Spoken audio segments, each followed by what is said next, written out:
Halo semuanya, kami mahasiswa dari Universitas Internasional Batam, dan pada kesempatan kali ini kami akan mempresentasikan hasil kerja kelompok kami mengenai analisis ekspansi dan peranan bank serta orientasi manajemen pada PT Latrade Batam Indonesia, yang disusun oleh Lucy, Veronica, Lauren Ara Natasha Selai, Heri Hartono, dan Anastasia Natenko.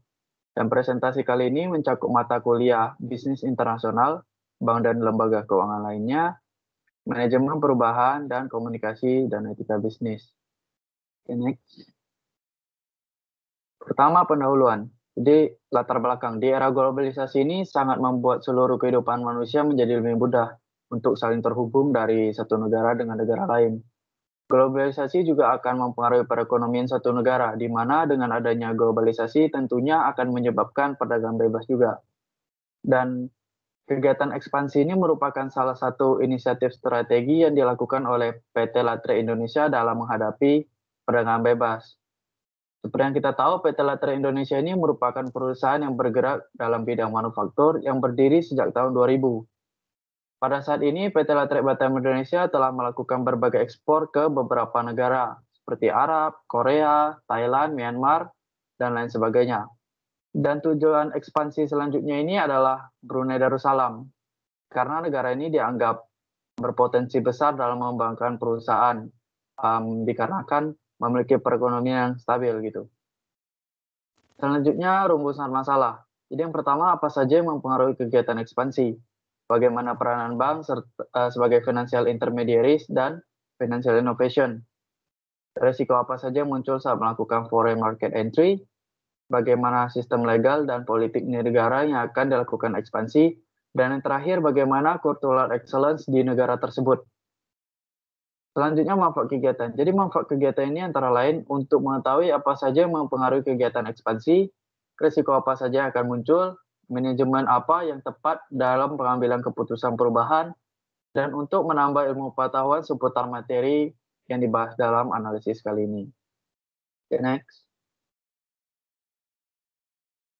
Selanjutnya landasan teori. Yang pertama, ekspansi. Jadi ekspansi ini merupakan suatu kegiatan memperbesar atau memperluas usaha yang ditandai dengan penciptaan pasar baru, perluasan fasilitas, dan sebagainya. Selanjutnya ada foreign market entry strategi. Jadi ini adalah strategi untuk memasuki pasar asing. Yang pertama ada joint venture. Jadi joint venture ini bisnis yang dilakukan oleh dua perusahaan yang saling bekerja sama untuk mencapai tujuan tertentu. Selanjutnya license. Jadi ini metode yang digunakan dalam transaksi yang didasari oleh kontrak. Jadi licensor memberi lisensi kepada perusahaan yang akan menggunakan produk sesuatu yang bernilai. Yang selanjutnya franchising. Jadi merupakan bentuk kontrak tertulis yang dilakukan oleh pihak franchisor dan franchise, yang dimana pihak franchise ini dipercayai dalam mendistribusikan produk dalam wilayah tertentu dan dalam masa periode tertentu juga. Selanjutnya manajemen kontrak. Ini bentuk kerjasama yang dilakukan perusahaan dengan menawarkan jasa yang handal kepada perusahaan dalam rentang waktu tertentu. Selanjutnya ada foreign direct investment. Jadi ini mendirikan anak perusahaan di luar negeri dengan status kepemilikan 100% dimiliki oleh perusahaan. Dan terakhir ekspor. Jadi ekspor ini kegiatan menjual barang dari dalam negeri ke luar negeri dengan mengharapkan keuntungan tentunya. Selanjutnya ada financial intermediaries. Jadi financial intermediaries ini salah satu peranan bank, yang mana bank ini sebagai perantara keuangan. Jadi seperti bank memberikan pinjaman gitu. Selanjutnya financial innovation. Jadi financial innovation ini merupakan tindakan untuk menciptakan instrumen keuangan baru serta teknologi, lembaga, dan pasar keuangan baru. Dan salah satu inovasi keuangan itu adalah financial technology atau vintage. Oke, next.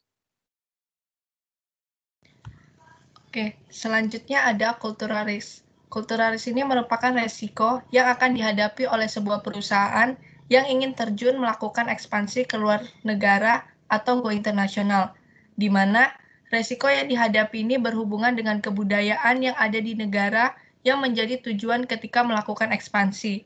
Resiko budaya ini terbagi menjadi 4 jenis, yaitu cultural difference, negotiation patterns, decision making style, dan ethical practice. Yang pertama itu ada cultural difference. Budaya antara negara satu dengan negara lainnya tentu memiliki perbedaan, sehingga dapat menjadi resiko bagi perusahaan ketika ingin memasuki pasar negara tersebut. Resiko yang timbul akibat perbedaan budaya ini dimulai dari perbedaan bahasa, gaya hidup, sikap, adat istiadat, dan agama, di mana ketika terjadi miskomunikasi satu sama lain akan membahayakan bagi perusahaan yang ingin melakukan pasar suatu negara. Kemudian ada negotiation patterns. Pola negosiasi merupakan hal yang penting ketika ingin memasuki pasar suatu negara. Ketika pola negosiasi tak sesuai, maka akan sulit bagi sebuah perusahaan untuk berkembang di negara yang dijadikan sebagai tujuan ekspansi.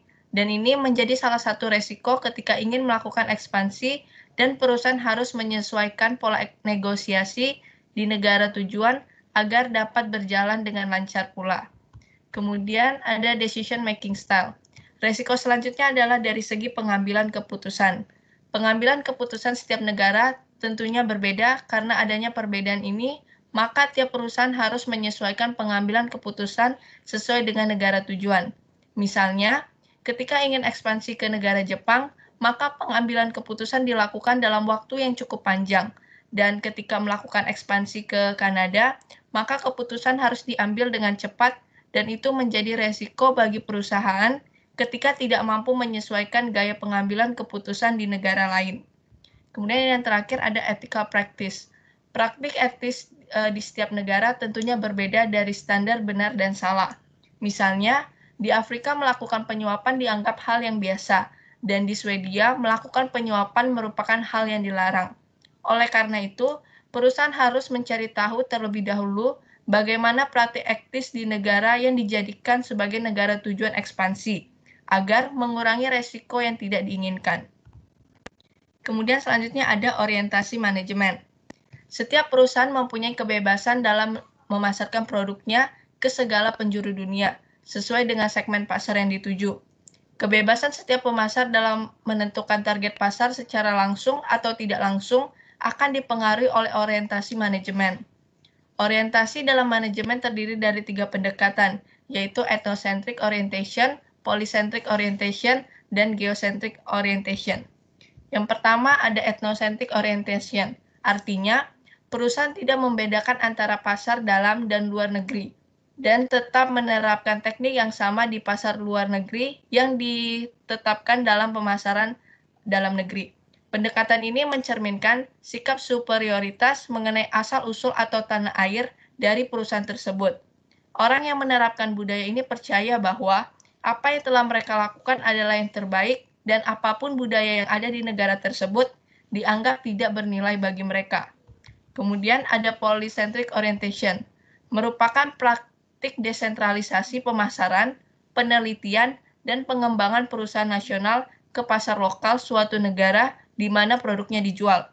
Pendekatan polisentris berlawanan dengan orientasi etnosentris, di mana orang-orang akan melakukan segala sesuatu dengan cara lokal atau berdasarkan budaya negara tersebut. Kemudian yang terakhir ada geocentric orientation, merupakan gabungan dari etnosentris dan polisentris, di mana praktik perusahaan dalam sistem manajemen melihat peluang dalam skala global.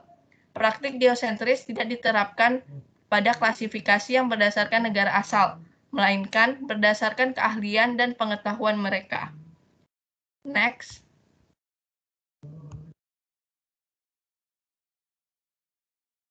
Yang ketujuh ada cultural excellence. Cultural excellence merupakan cara menjadi, berpikir, dan praktik untuk menghasilkan sesuatu secara berkelanjutan. Setiap perusahaan akan selalu mengalami perubahan seiring dengan berjalannya waktu. Begitu juga budaya unggul. Dengan menerapkan budaya unggul, akan memungkinkan perusahaan untuk berwawasan ke depan dan mengantisipasi segala perubahan yang akan terjadi ke depannya. Budaya unggul hanya dapat terlaksana dengan optimal ketika perusahaan tersebut memiliki kemauan untuk menciptakan masa depan dengan melibatkan semua karyawan dalam perusahaannya. Menurut Chardir, 2015 ada beberapa karakteristik utama dalam cultural excellence. Yang pertama, semua visi organisasi harus dijelaskan secara jelas dan dimengerti oleh setiap anggota organisasi. Yang kedua, setiap anggota organisasi yang terlibat memiliki tekad untuk bekerja sama untuk mencapai tujuan organisasi yang dipandang sebagai pendorong bagi setiap tindakan yang mereka lakukan. Ketiga, budaya unggul adalah tentang meritokrasi dan kinerja tinggi, yang artinya bahwa karyawan sangat didukung oleh organisasi untuk mengelola pencapaian tersebut. Yang keempat, setiap anggota organisasi harus memiliki persiapan diri yang baik dalam menghadapi perubahan zaman yang diwarnai dengan tantangan, resiko, dan ketidakpastian. Yang kelima, budaya unggul berhubungan dengan kemitraan, jaringan, dan tim kolaboratif. Jadi, setiap anggota organisasi harus bersama-sama bekerja sama dalam mencapai visi organisasi jangka panjang.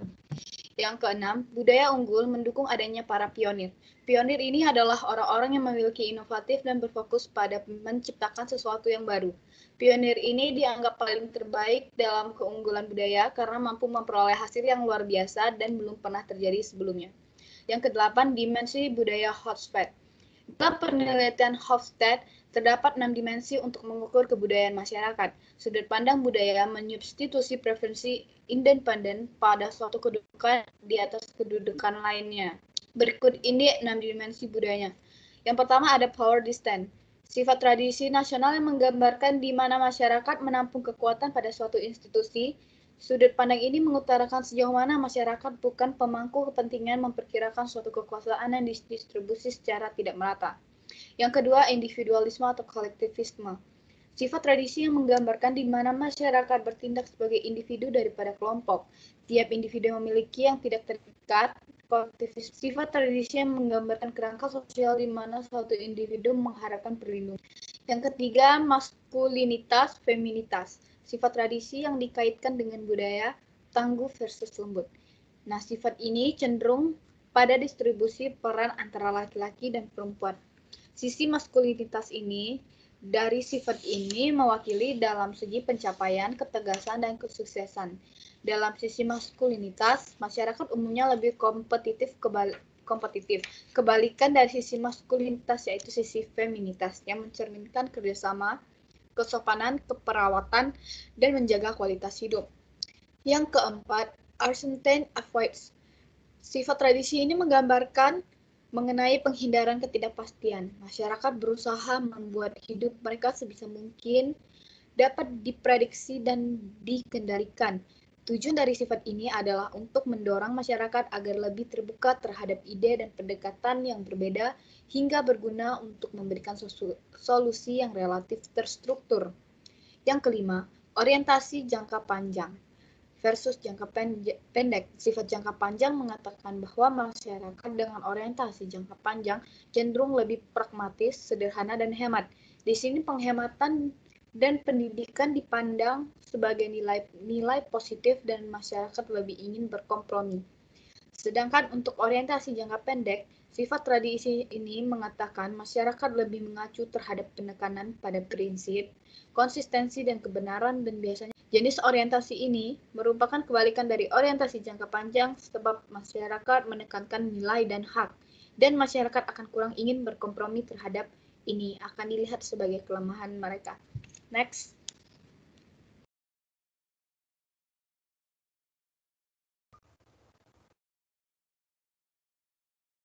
Masuk ke analisis dan pembahasan, yang pertama ada strategi. Jadi seperti yang telah dijelaskan oleh anggota kelompok sebelumnya, PT Latret Batam Indonesia merupakan perusahaan yang bergerak di bidang manufaktur yang memproduksi bahan baku kayu anti rayap. Bahan-bahan tersebut diolah dari serbuk-serbuk kayu sisa potongan kayu dan bukan dari hasil kegiatan menebang pohon-pohon. Oleh karena itu, produk-produk yang dihasilkan PT Latret Batam Indonesia merupakan produk yang ramah lingkungan.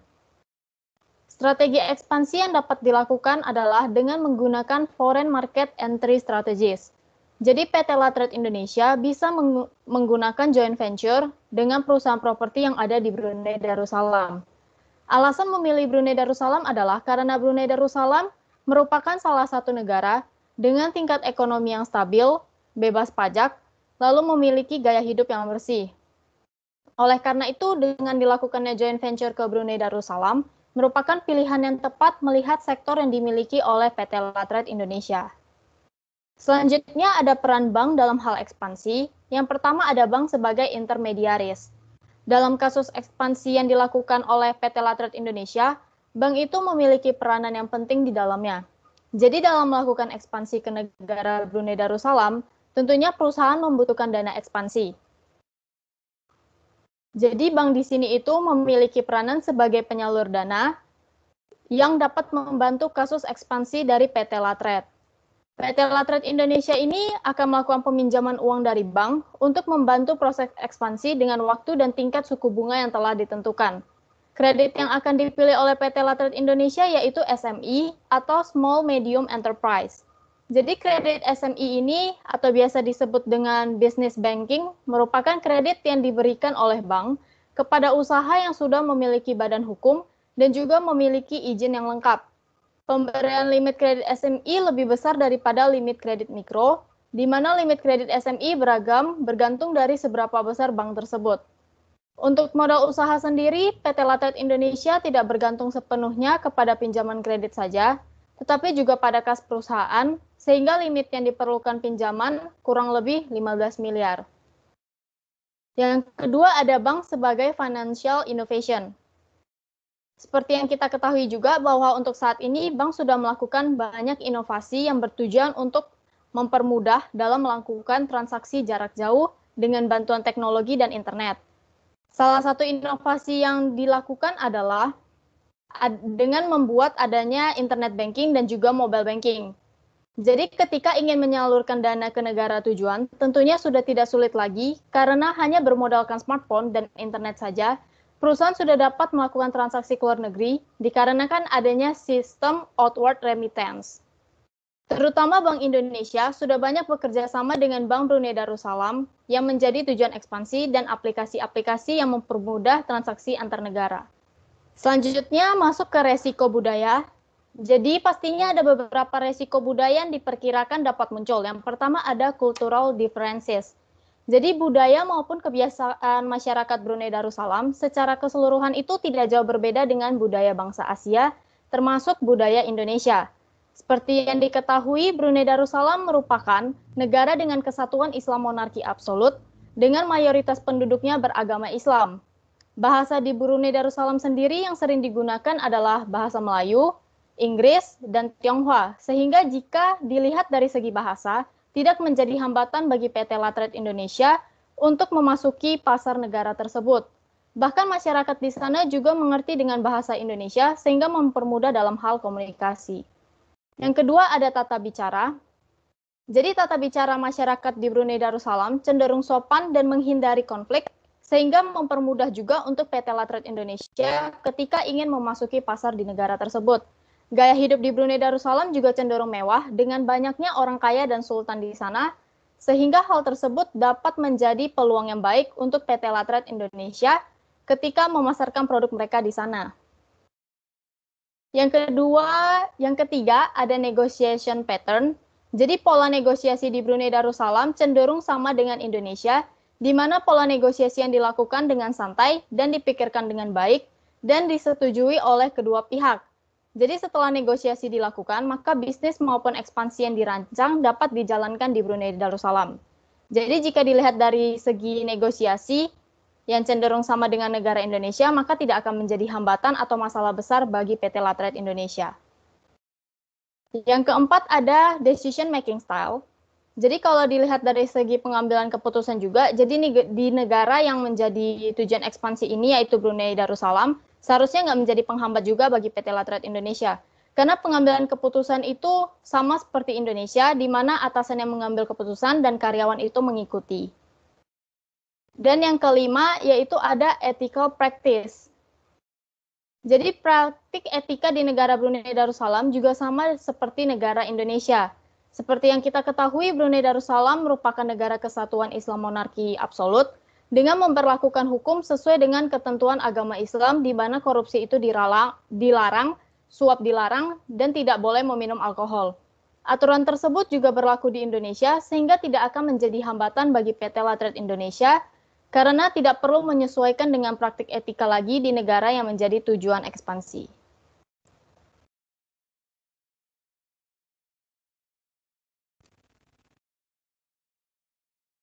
Untuk orientasi manajemen yang akan dilakukan oleh PT Latrik Indonesia ketika melakukan ekspansi ke negara Brunei Darussalam adalah dengan polycentric orientation.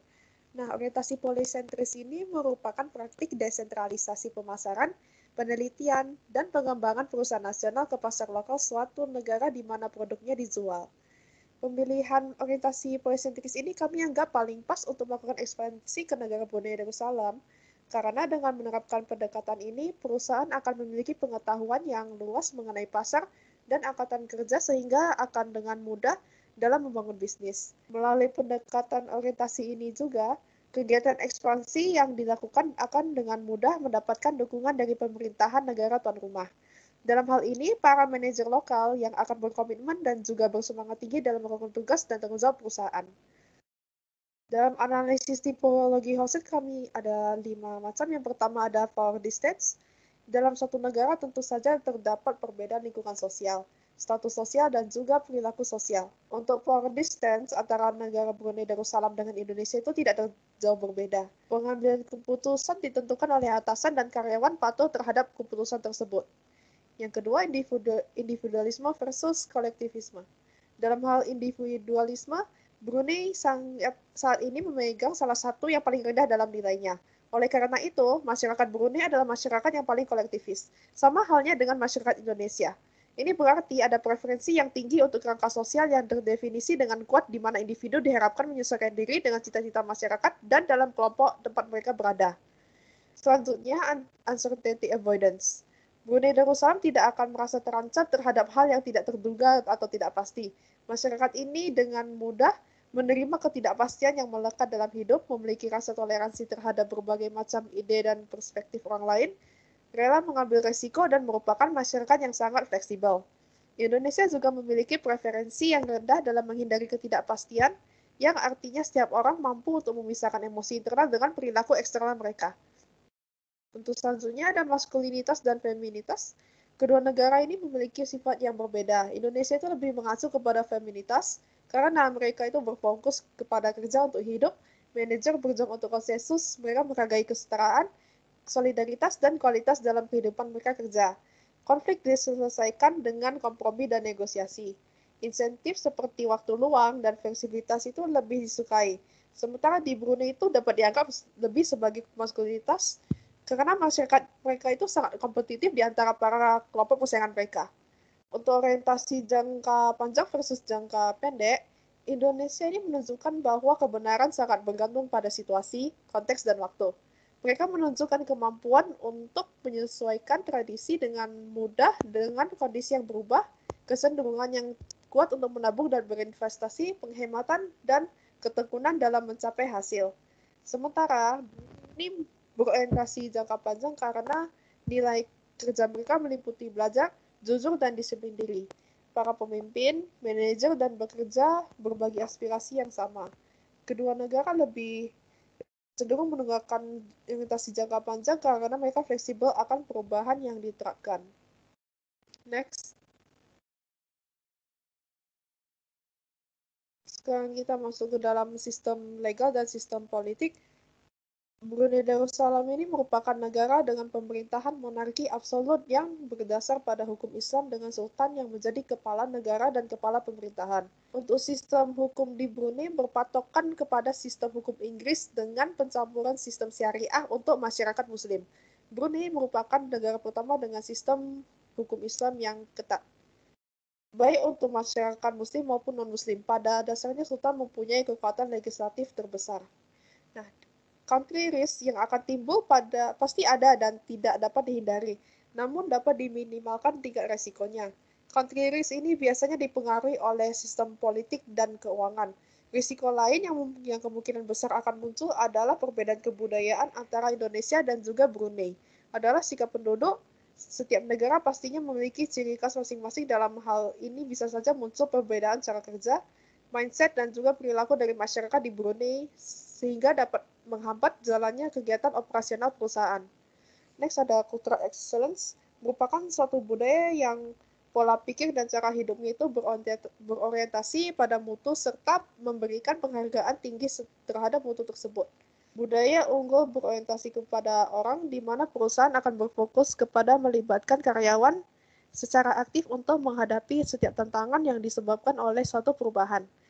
Nah, ketika PT Latrit Indonesia akan melakukan ekspansi ke Brunei Darussalam, itu akan meningkatkan keterlibatan para anggota karyawan, di mana kerja tim itu adalah bagian terpenting dalam budaya unggul. Dengan adanya kerjasama tim akan membangun rasa kepercayaan, meningkatkan komunikasi, dan akan mengembangkan budaya saling ketergantungan. Oke, next. Nah, kita masuk ke kesimpulan. Analisis ini dilakukan untuk mengetahui langkah-langkah ekspansi, pendanaan, risiko yang akan muncul, perubahan, dan juga sistem-sistem yang saat ini melakukan ekspansi ke negara lain. Analisis dibutuhkan agar home country dan host country mengetahui perkiraan yang akan muncul saat melakukan ekspansi tersebut dan untuk meminimalisir risiko tersebut. Hasil analisis menunjukkan saat melakukan foreign market entry strategies dengan joint venture, terdapat perbedaan budaya antara Indonesia dengan Brunei. Namun, perbedaan tersebut tidak terlalu signifikan. Risiko dalam melakukan joint venture tersebut juga dapat risiko-risiko seperti adanya perbedaan lingkungan sosial budaya, kehidupan sehari-hari, cara kerja, dan lingkungan kerja. Ekspansi ini dilakukan ke negara Brunei karena dapat melihat ekonomi di sana yang tergolong stabil, lalu bebas pajak dan kehidupan sehari-hari yang bersih sehingga cocok dengan produk yang dihasilkan oleh PT Latrit Batam Indonesia. Untuk saran yang dapat kita sampaikan itu, sebaiknya PT Latrit Indonesia melakukan ekspansi ke Brunei karena mereka memiliki potensi besar dalam mengembangkan perusahaan karena memiliki perekonomian yang stabil dan budaya serta hukum yang tidak jauh berbeda dengan Indonesia. PT Latrit Indonesia harus selalu melakukan inovasi serta meningkatkan strategi pemasaran yang tepat untuk mengantisipasi kompetitor dan pendatang baru yang berpotensi dapat merebut pasar perusahaan di negara Brunei Darussalam. Untuk yang terakhir, PT Latrit Indonesia harus menerapkan cultural excellence agar segala sesuatu yang dilakukan membuahkan hasil yang bermutu tinggi sehingga dapat menguasai pasar di negara Brunei Darussalam. Next. Demikian dari presentasi yang kami dapat sampaikan. Mohon maaf jika ada kesalahan kata. Terima kasih.